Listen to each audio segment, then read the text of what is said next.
Hi guys, have you ever wondered why grace and truth are such big topics in the Bible?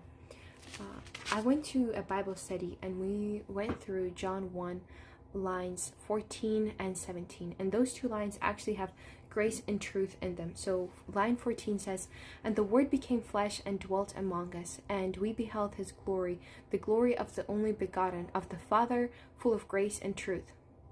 Line 17 says, "For the law was given through Moses, but grace and truth came through Jesus Christ."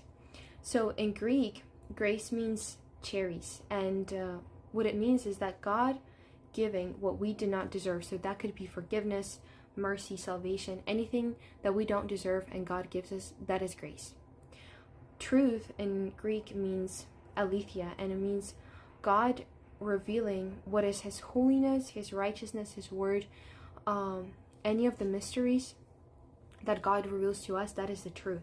So basically John 1 lines 14 and 17 says that Jesus is full of both of these, grace and truth. So he welcomes sinners and he confronts sin.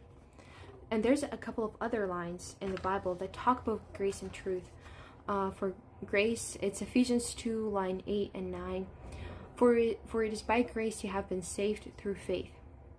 And then Romans 5 line 20 says, "Where sin increased, grace increased all the more."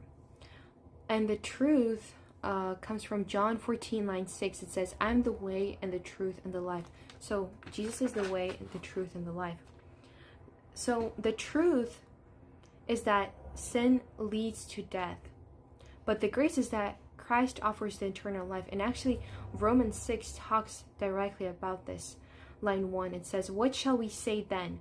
Shall we go on sinning so that grace may increase? By no means."